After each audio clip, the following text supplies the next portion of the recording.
De lever le rideau ce soir pour les Nantais contre Metz avec Fiorel Moldovan à la pointe de l'attaque du FC Nantes. 12 buts dans ses 10 derniers matchs.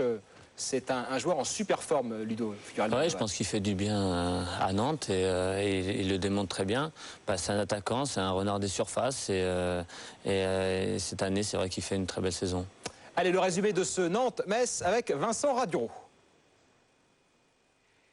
Et messieurs, l'autre question de ce soir, c'est de savoir si Nantes va être capable de reproduire le même niveau de jeu qu'à Rennes samedi dernier. En tout cas, ce soir, face à Metz, Moldovan est à nouveau associé à Grégory Pujol. Pujol qu'on retrouve dès les premiers instants de cette rencontre. Le voici qui passe Butel pour servir Moldovan. Mais il ne peut pas trouver celui qui, en 6 matchs seulement, est devenu le meilleur buteur du club. On jouait depuis une dizaine de minutes. Les Messins sont d'ordinaire plus efficaces à l'extérieur qu'à domicile, mais là, ce sont toujours les Nantais qui sont dangereux. Le centre d'Armand, par exemple, pour la tête de Darocha. Contrôle de la poitrine et reprise de Moldovan. Et voilà, première occasion et premier but pour Fiorel Moldovan. Les statistiques du Roumain sont de plus en plus exceptionnelles. 8 buts en 7 matchs de championnat. Celui-ci est venu après un mouvement d'une grande fluidité. Et Nantes mène donc 1-0 après 14 minutes de jeu.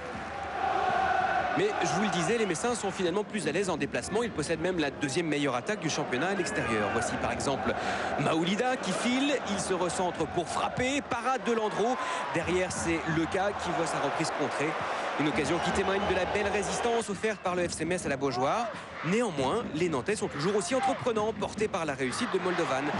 20e minute, voici Pujol pour une nouvelle passe en retrait vers Ziani. Mais la frappe du petit meneur de jeu n'est pas cadrée. Nantes s'offre des occasions et mène au score, mais c'est vrai, leur domination est moins nette que samedi dernier face à Rennes. À 10 minutes de la fin de cette première période, ces Nantais commencent quand même à prendre de plus en plus l'ascendant. Voici Faé qui s'enfonce en 1-2 avec Moldovan, ça passe et la frappe de Faé vient frôler le poteau de Butel. Énorme occasion pour Emers Faé, ce jeune Nantais qui ne cesse de progresser selon Loïc Amis. 38e minute, coup franc pour Nantes. Suite à une faute de Méniry sur Pujol, c'est Sylvain Armand qui se présente et qui marque. Nantes mène 2-0 grâce à Sylvain Armand qui a déjà inscrit 2 buts cette saison sur coup franc indirect. Au passage, vous noterez que Franck Signorino a légèrement dévié cette frappe. Et sans dominer outrageusement, les Nantais regagnent les vestiaires sur ce score de 2-0. En début de seconde période, ce sont encore les Nantais qui s'illustrent. Ziani qui trouve Darocha dans la surface. Moldovan qui se retourne, qui frappe. Et une bonne intervention de Butel. Ludovic Butel, le gardien messin, qui vient d'être contacté par Valence, le club espagnol. Affaire à suivre. Moins de 2 minutes plus tard, on se retrouve de l'autre côté du terrain avec un bon coup franc pour le FC Metz. Le cas pour Méniry. Et la frappe exceptionnelle de Mehdi Méniry qui trouve la lucarne. 2-1, les Messins réduisent l'écart au bon moment pour relancer le match en début de seconde période. On joue la 50e minute. Mais quelle frappe somptueuse de Méniry. Une balle prise légèrement de l'extérieur du pied droit pour son premier but de la saison. Voilà qui dynamise le FC Metz. 5 minutes plus tard, nouveau coup franc pour les Grenats. Tiré par Promont, déviation de Noro et parade de Michael Landreau sur sa ligne.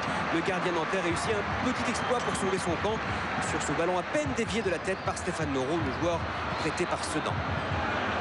67e minute, voilà un petit moment qu'on n'a plus vu les Nantais et les Messins donnent tout pour égaliser. Voici ce ballon pour Maoulida. La frappe de Maoulida et Méniry est là pour tacler ce ballon dans le but. Et Michael Landreau vient encore réaliser une parade exceptionnelle. Mais les Canaries ont perdu la main sur ce match et la Beaujoire commence à gronder. Nantes n'y est plus.